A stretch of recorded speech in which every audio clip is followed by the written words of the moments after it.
Good morning students. बेटा कल हमने डिमांड फंक्शंस के 3 पॉइंट पढ़े थे। Own price of the commodity, price of related goods and income of the consumer. Own price of the commodity में जब commodity के खुद के प्राइस चेंज हो रहे हो उसकी वजह से डिमांड अप एंड डाउन होती है, तो वन रीज़न ये हो गया। प्राइस ऑफ रिलेटेड गुड्स में हमारा जब दो गुड्स में आपस में रिलेशन हो, एक का प्राइस चेंज हो रहा है दूसरे की डिमांड अफेक्टेड हो, प्राइस रिलेटेड गुड्स कहलाते हैं। उसमें सब्स्टिट्यूट और कॉम्प्लीमेंट्री गुड्स थे, वो डिस्कशन करा था हमने। इनकम ऑफ द कंज्यूमर में कि कंज्यूमर की अगर इनकम चेंज हो रही है तो वो दो गुड्स की डिमांड पे इम्पैक्ट डालती है, नॉर्मल और इन्फीरियर गुड्स की डिमांड पे। Now today we are start taste and preferences. किसी भी गुड्स और सर्विसेज की डिमांड डिपेंड करती है कि किसी इंडिविजुअल का क्या टेस्ट है या किसको प्रेफर कर रहा है वो, और किसी भी कस्टमर का या कंज्यूमर का टेस्ट प्रेफरेंस जो है वो इन्फ्लुएंस यानी चेंज हो सकता है टीवी पर ऐड देखकर, मार्केट में फैशन चेंज हो रहा है उसको देखकर, या क्लाइमेट चेंज हो रहा है उसके अकॉर्डिंग, या न्यू इन्वेंशंस हो रही हैं उसके अकॉर्डिंग। तो in this case other things being equal, मतलब प्राइस में कोई चेंजेस नहीं आया, रिलेटेड गुड्स के प्राइस में कोई चेंजेस नहीं आया, फिर भी डिमांड बढ़ रही है, किसी के फेवर में जा रही है या किसी के फेवर में नहीं जा रही है, अनफेवरेबल, तो उस केस में हमारा डिमांड बढ़ और घट सकता है। जिसका फेवर हो रहा है उसके लिए डिमांड बढ़ जाएगी, जिसको आप छोड़ रहे हो उसके लिए डिमांड घट जाएगी। फिर एक्सपेक्टेशंस वाला पॉइंट है, इसमें क्या है कि अगर कंज्यूमर एक्सपेक्ट करता है कि कुछ सिग्निफिकेंट चेंज हो सकते हैं ऑफ द कंसर्न कमोडिटी, किसी पर्टिकुलर एक कमोडिटी के लिए, तो अगर आपको लगता है कि इन फ्यूचर हमारे रेट्स हाई हो सकते हैं तो एट प्रेजेंट डिमांड कम कर दोगे, कि सॉरी एट प्रेजेंट डिमांड ज़्यादा कर दोगे कि आगे महंगा मिलने वाला है, अभी तो सस्ता है लेके रख लो। और अगर आपको लगता है कोई चीज़ आगे सस्ती होने वाली है, अभी महंगी है, तो सिर्फ उतना ही लोगे जितनी आपकी ज़रूरत है, ज़्यादा लेकर क्या करना है, जब सस्ता होगा तब ले लेंगे।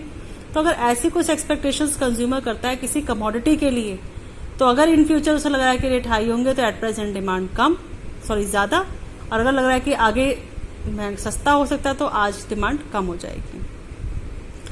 फिर ये तो पार्ट हुए हमारे इंडिविजुअल के। इंडिविजुअल मतलब कि एक इंडिविजुअल बायर की डिमांड कब किस किस वजह से चेंज होती है। लेकिन एक है हमारा फंक्शन मार्केट फंक्शंस।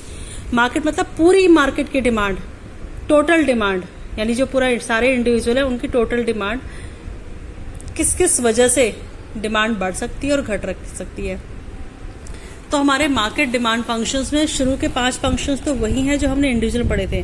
पहला अपना खुद का प्राइस, अगर किसी भी कमोडिटी के रेट्स अप डाउन होते हैं तो पूरी मार्केट में डिमांड का इम्पैक्ट पड़ता है, और पूरी टोटल वैल्यू भी क्या होती है उसकी चेंज होती है। अगर कोई रिलेटेड गुड्स के प्राइस चेंज होंगे तो किसी एक कंज्यूमर के लिए नहीं, वो तो सबके लिए होंगे, तो उससे भी पूरी मार्केट अफेक्टेड होगी। अगर इनकम बढ़ रही है due to change in economy या घट रही है due to change in economy, तो वो सबके लिए ही बढ़ेगी या सबके लिए घटेगी, तो उस केस में पूरी मार्केट की डिमांड हमारी चेंज हो जाएगी। या टेस्ट एंड प्रेफरेंसेस, अभी क्लाइमेट चेंज होगा सबके लिए चेंज होगा, तो डिमांड सबकी चेंज होगी।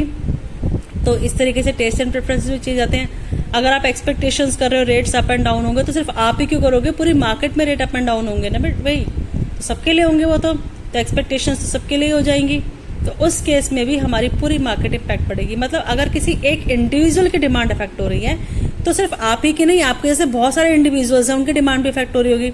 उन सबको अगर हम ऐड करते हैं तो हमारा क्या निकल के आएगा, मार्केट डिमांड। और अगर एक बायर की डिमांड बढ़ती है या घटती है तो पूरी मार्केट डिमांड पे उसका इम्पैक्ट पड़ता है, तो that is called market demand. ये 5 पॉइंट्स हम ऑलरेडी डिस्कस कर चुके हैं इंडिविजुअल डिमांड फंक्शन में। अब मार्केट डिमांड में इन 5 पॉइंट्स के अलावा 2 पॉइंट्स और आते हैं हमारे, population size, number of buyers. Number of buyers and population size, what does it mean? It mean कि जिस प्रोडक्ट के जितने ज्यादा कंज्यूमर होंगे उसकी डिमांड भी उतनी ज्यादा होगी। जहां कंज्यूमर्स कम होंगे डिमांड्स भी कम हो जाएगी। अब इतनी सारी एमएनसीज कंपनी हमारे इंडिया में क्यों आती हैं? क्यों वो इंटरेस्टेड है कि इंडिया में फैक्ट्री खोली जाए, इंडिया में इंडस्ट्री लगाई जाए, इंडिया में प्रोडक्शन करा जाए? क्योंकि इंडिया में पॉपुलेशन ज्यादा है, उस हिसाब से इंडिया में कंजप्शन भी ज्यादा है, डिमांड भी ज्यादा है, ठीक है ना। इसलिए जहां पॉपुलेशन ही नहीं होगी वहां आप इंडस्ट्री करोगे क्या, क्योंकि वहां पे खरीदने वाला नहीं है, डिमांड नहीं है। तो इसलिए मोस्टली जो कंपनीज है वो कोशिश करती है कि अपना सामान वहीं बनाए जहां उसकी रिक्वायरमेंट ज्यादा हो, डिमांड ज्यादा हो, जहां वो इजिली बिक सके। अमेरिका में बनाएंगे फिर लाएंगे इंडिया में फिर बेचेंगे तो महंगा पड़ेगा, आने जाने का खर्चा कौन देगा, ठीक है ना। तो इससे अच्छा है इंडस्ट्री इंडिया में ही लगा दी जाए, वहीं बनाए वहीं बेचे, ठीक है। उससे 2 फायदे होंगे, क्या एक तो प्रोडक्ट बनेगा उनका, बिकेगा, दूसरा हमारी इंडिया में जब इंडस्ट्री लगेगी तो लोगों को क्या मिलेगी, एम्प्लॉयमेंट, हमारे यहाँ एम्प्लॉयमेंट इंक्रीज होगा, अनएम्प्लॉयमेंट रिड्यूस होगा, अर्निंग लेवल हाई होगा, ठीक है ना। तो यही हमारा लॉजिक है कि जहां पॉपुलेशन ज्यादा होती है वहां डिमांड भी ज्यादा होती है, और जहां पॉपुलेशन कम होगी वहां कंजप्शन कम होगी, डिमांड कम होगी। एक छोटा सा एग्जांपल है, 2 फैमिली आमने सामने रहती हैं, एक फैमिली में 15 मेंबर है, एक फैमिली में कुल 5 मेंबर है, तो किसके यहाँ कंजप्शन ज्यादा होगा, जहां 15 रह रहे हैं, जहां 5 रह रहे हैं वहां नहीं, ठीक है बेटा। फिर नेक्स्ट आता है हमारा distribution of income. Distribution of income, richer section luxury goods की डिमांड करता है, पुअर सेक्शन इतना पुअर होता है कि वो अपने नेसेसरी गुड्स को भी अफोर्ड नहीं कर पाता है। तो लोगों के इनकम लेवल पर डिपेंड करता है कि वो किस चीज़ की डिमांड करते हैं। हमारा रिचर सेक्शन अफोर्ड कर रहा है लग्जरी आइटम्स, महंगी गाड़ियाँ, दे एंजॉय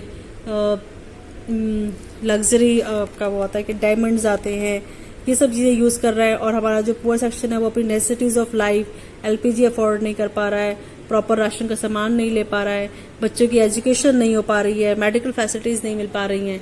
तो ये सब क्या है, all things are related to distribution of income, कि जैसी इनकम होती है उसके अकॉर्डिंग ही गुड्स की डिमांड करी जाती है, ठीक है।